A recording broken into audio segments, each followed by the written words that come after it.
I play running back, linebacker, and a few bit of safety a little bit. I like to play running back because it's the height.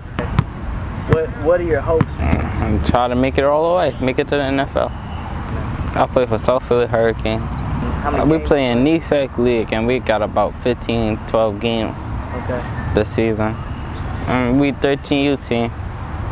Do you think you're a contender to win the championship? We small, but I think we got a chance. My name is Zaheim SBV. I go to Vera University Charter School. 13 years old. I play basketball and I play football for the recreation center. I played since I was 5 years old. Wanted to play since I was like 3 when I first seen my cousin play. And I just always had the passion for it.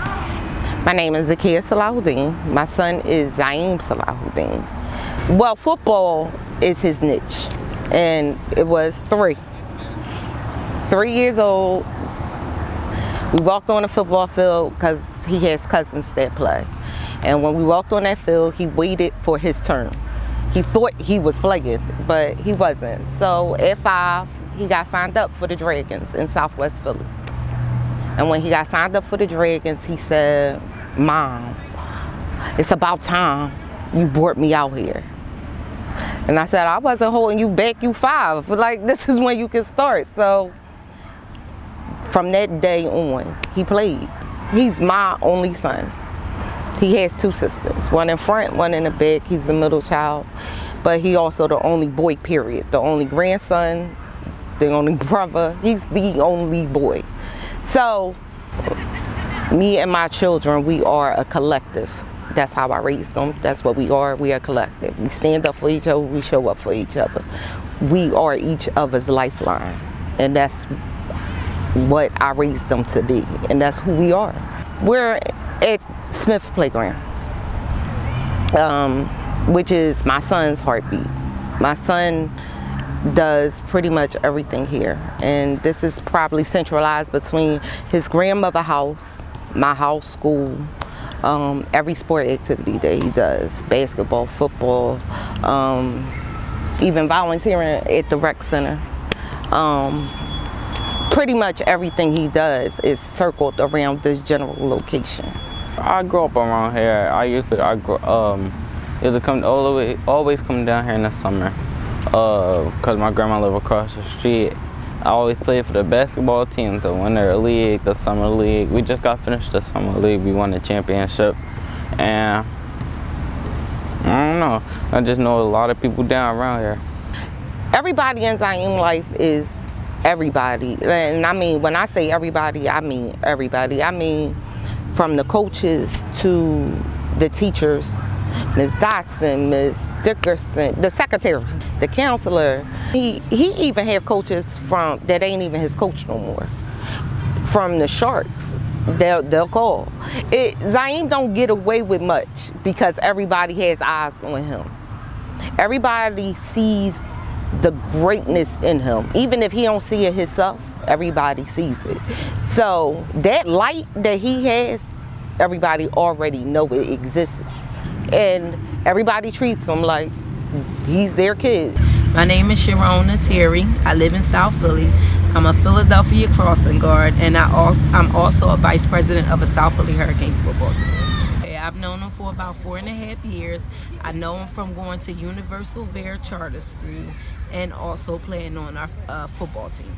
We have a lot of coaches along with myself that looks after him, try and find out what's going on to the school, talks to the teachers frequently, find out about homework, classwork, what's going on, what he's doing when he's not on the football field. My name is Tyree Barnwell. I'm actually from the neighborhood. I grew up on 31st and Tasker, and I'm the director of the South Philly Hurricanes organization. I've known him for about maybe 6 or 7 years. I've seen him in the neighborhood, but like I said, I know him. He caught my attention through football. He's special. Like, he's one of them, that kid that just stands out amongst everybody else. Like, you see him play, you'll automatically take notice to what he can do. My name is Rashawn Gooden. I live right on 24th and Moore, about 2 blocks over from where we actually are now. I've been in the community forever. Well, right now I'm in football season. I coach with the South Philly Sharks. Been a head coach for about 5 years now, and now I do football and basketball. And a lot of the kids that do football now transition over to basketball once it's over. And so that way we keep our kids around us pretty much yearly, all year round. Football, he played for the South Philly Sharks. And you were the head coach? And I was the head coach. He played 12 and under because he was 12 last year. He played 12 and under last year with the South Philly Sharks. In basketball, played this summer with us in the league right over in this other court. It was the Leroy Bonham Memorial League. He played in the league this summer over there. So, like I said, he's very active, very, very active, and it's very positive what he's doing. But Zaheim usually does attend all activities that we do have, whether it's sports or mentorship. His mom definitely makes sure that she try to keep him out of the trouble, keep him out the way. I'm talking like I never see this kid not in an activity, never. Like, where you going? I got a basketball game down here. Like, he would leave our basketball game here and go probably about 2 miles over to True Playground on 19th and Washington on a bike, or he's running because he got a game in 15 minutes. You know, the kid, he's so active, man. He's just always doing something, man. And like I said, he's a good kid, man. He's really a good kid. Well, leading up to this whole situation, it was summer. It's summer. He was outside at the playground. He was on 3 basketball leagues at the time. So he had games or practice all day long. Okay, when I got the phone call from the police, they pretty much called me and said, we have your son in custody. Well, when the incident happened, the cops pulled me over. I guess I was a little scared. What was it like when you felt handcuffs on? They were just a little too tight. And I don't know how to say it, but it was like I was being isolated. So now I go back in and I explained I said, well, my son is here. She said, well, he has to be processed. And I said, okay. And she's like, well, you might as well go home because you'll get a phone call when it's time for you to pick him up. So 4 o'clock in the morning is when I got the phone call. And that's when they told me they were shipping my son to the Youth Study Center. So I get up there. When I get there and I see my son. He cold, he freezing, he ain't ate, he ain't got no eat because he been locked up since 8 o'clock at night at this point, and now we're just in contact. I mean, just sitting in the cell alone, it's like, man, I didn't want her to see me like that. Let's deal with this, and they tell me that they're keeping him. So I said, okay, you're keeping him. But I'm like, well, where did you get it from? Because now I need to go back to figure out where it came from, what's going on. And he said, I got it from the store. I said, you got it from the store? Because I'm thinking it's an air-propelled gun. What store is selling this? What store? He says, 28th Street. So I'm like, the corner store? He said, yeah. I said, this is a toy? He said, yeah. So I'm like, I'm going to go to the store and look and see what it looked like. Where is it at? Because in the file, they got every picture in there. The picture of the little boy, statements, all kinds of things. They have everything in there, but they don't have a picture of what they're calling a gun. I got in the store and I saw toys. And it's a rack of toys all hung above the potato chips and the snacks where kids go. So you see doll babies, slingshots, bow and arrows, nunchucks, and you see toy guns. You see toys. I found out that the guns cost $3.50. Which I was in awe. And I wasn't really that mad at the store at that time. I was really mad that the police decided that was warrant or arrest. That was my first reaction. My first reaction was like, okay, these is toys, literally toys. It's in a package. It's in a package. It has, it's in a plastic bag. It's in a plastic bag. Staple clothes. Like, y'all really locked my son up for this. So now we go into me leaving and me trying to process what's going on, because now I need time to process. My son is sitting in the youth study center. I can't get him out until Monday morning, so he'll be there from Friday night to Monday morning when we can get in front of a judge to get him out. So I got 3 days now 2 days to sit here and try to figure this out. So I had to decompress. I had to think about it. So Monday morning we went and we got him out. Yeah, the first time I saw my mom was the hearing. I just seen the disappointment in her face. His arrest was literally one of the biggest fears I had ever. I am the daughter of a lifer. I have a big fear of my son going to jail. And I work very hard to make sure he don't go to jail. Very hard. Like, I spend more money on Zaheim than I do my daughters to make sure that programs are available to him and things are in place whereas though he don't get really caught up. So his arrest bothered me. So I had to get my head together, because my son was sitting in a youth study center where my goal is to get him through this. Zaheim is, once he was arrested, he kind of felt like that was what was going to happen to him. I'm going to be arrested. I'll get locked up. He felt like his high school chances was done, because with a record, for him, for football, that's what he wanted to do. He was playing football in high school. Starting, not starting, he's going to be on somebody's football team come next year in the start of 9th grade.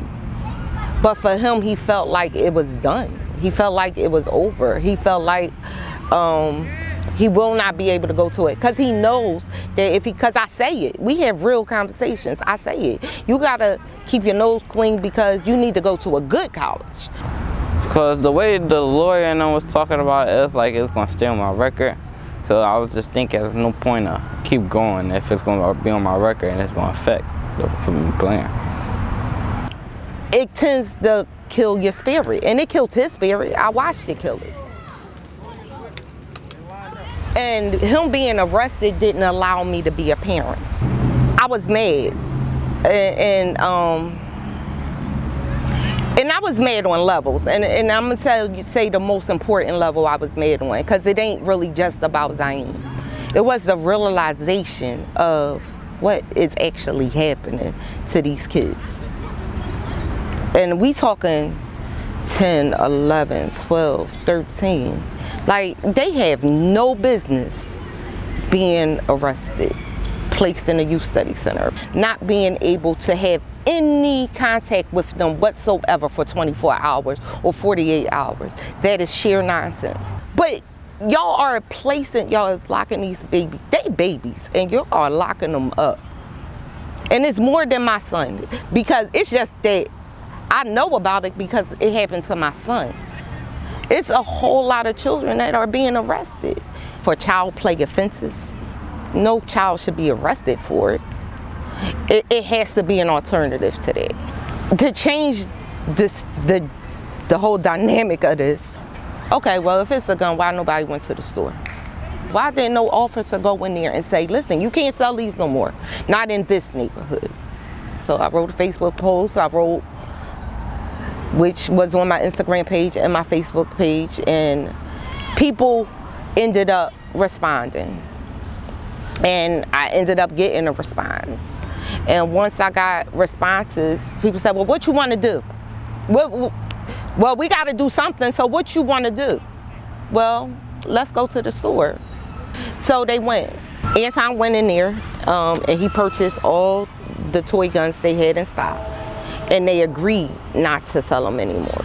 So since they agreed not to sell them anymore, that removed them from the store. They removed the $3.50 toy gun out of the children's hand. Well, the damage he received is his pride, I think. I think it damaged his pride, his thoughts. It damaged who he believed he was. But it gave him perspective. And I mean, I can honestly say it also gave him perspective. It gave him a awareness of, which is sad on so many levels, because our children have to monitor their choices way more intensely than most other children, because their choices can turn into jail. But it made him aware that he has to be on his P's and Q's. You have to be visually conscious of what you're doing. And that'll be the takeaway from it all. Yeah, he's kind of been a little depressed and down like lately. Like his spirit with football is kind of like, I want to do it, but I don't want to do it because I don't know if I'm going to be around to keep doing it. So it's like kind of draining for him. But we talk to him and try to keep the spirit up and let him know like we're going to guide him and we got him through whatever he's going through. Well, I hope whatever, I hope what he's going through now doesn't like put a stop on him, because the kid, he's a really good football player. And I can see good things for him. I really can. He's going to the 8th grade this year. And like I told him, I said, this year you need to start getting some footage so you can send it to the high schools so they can be like, all right, well, I want him to come here. So you don't have to go to a neighborhood public school. I think honestly with his football skill, he can go to a good school, schools first, number one. They know that at the end of the day, it's life after sports, and I always preach that to them. Life after sports, we're not just focused on sports, we're focused on a bigger picture, which is getting to the next level, which is high school and college. So 100%. All the kids have my phone number. If they need anything as far as homework help or just somebody to talk to, like they know they can call me whenever. I'm always picking up my phone. Okay. Kid has a lot of potential, man. 2 is a superstar for 1. Like he has it. Okay. He has it. We out here now getting him focused. He has it though. Like we're going to take full responsibility for his actions out here, and he definitely has it though. I know his mom. She's the team mom on our 13U football team, which he plays on. She's very energetic, well going. She's very involved with football, calling parents, giving up rides. Like she's there whenever you need her. Okay. His mom he got a real good mom. His mom, me and her talk all the time or whatever, and when he get in trouble in school or if he get in trouble in school, whatever, I'll talk to his mom. His mom will call me and I'll say, yo, let me talk to him. And I'll explain to him. He'll be like, yes, coach, do. Yes, coach, do. I understand. All right, we go on. So for the future, it's bright. The future is really, really bright for this kid if he definitely stay on the right path, which I honestly believe he will, because he's just that kid. But I mean, the sky's the limit for this kid. I hope for him to be a future NFL football player, hopefully, and get a college degree. Well, I'm hoping we're shooting this video from a college that he's going to and watching him playing that game. So that's my hopes for him, because he definitely has what it takes to get there.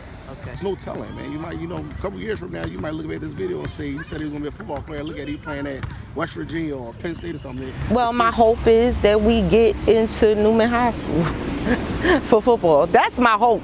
Come next school year, football powerhouse. Yes. So hopefully we'll be there. And if we there, then Zaheim will be moving forward with his life, with his tone, and we back on track. I just want to be back on track. I want this case to be over. I want to be in college. I want to go to Penn State. Yeah, I want to play. I want to try for running back. Yeah, he want to be a running back. I think he better on defense, but that's our argument.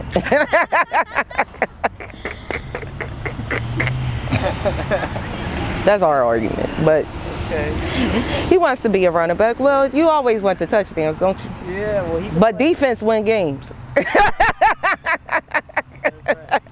can be a two-way player. Yeah, so he probably will, you know, he'll be there one day though. We'll see. We'll see how it all play out.